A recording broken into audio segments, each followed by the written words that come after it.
BiPC స్టూడెంట్స్‌కి అయితే ఒక ఇంపార్టెంట్ అప్డేట్ చెప్తాను. అందరూ ఏమంటున్నారంటే గూగుల్‌లో టైప్ చేసి అన్న ఇప్పుడు ఫార్మసీ ఆల్రెడీ స్టార్ట్ అయింది కదా! అంటే మీరు గూగుల్‌లో టైప్ చేస్తే గట్లనే చూపిస్తది. నేను చెప్పేది ఏందంటే కౌన్సెలింగ్ అప్పుడు అస్సలు గూగుల్ నమ్మకండి ప్లీజ్. ఏందంటే నేను చేసినప్పుడు కూడా అట్లనే వచ్చింది. కానీ అస్సలు అది కాదు. ఇప్పుడు ఫార్మసీ గురించి అయితే చాలామంది అడుగుతున్నారు కదా! ఫార్మసీ ఏందంటే ఫస్ట్ ఎంపీసీ వాళ్ళకి మినిమమ్ ఒక 50% సీట్స్ ఇస్తారు. దాని తర్వాత మనకు ఒక 50% సీట్స్ ఇస్తారు కాలేజీలలో.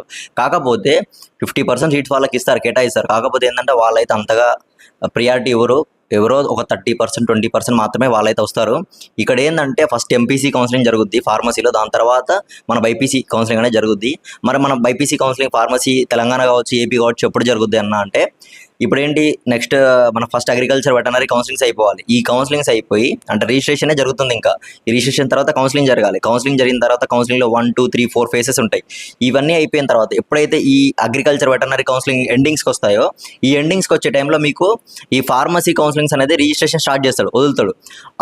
అప్పుడైతే మీకు అంటే దీన్ని బట్టి అందాదా మినిమమ్ 1.5 మంత్ అయితే టైం పట్టుద్ది. మీకు ఇంకా ఫార్మసీ గురించి ఏమైనా డౌట్స్ ఉన్నా లేదంటే ఏమైనా అప్డేట్స్ కావాలనుకున్నా కూడా నా ఛానల్ అయితే ఫాలో అవ్వండి. మీకైతే ఎప్పటికప్పుడు అప్డేట్స్ అయితే అందిస్తూ ఉంటాను. ఓకేనా? Thank you.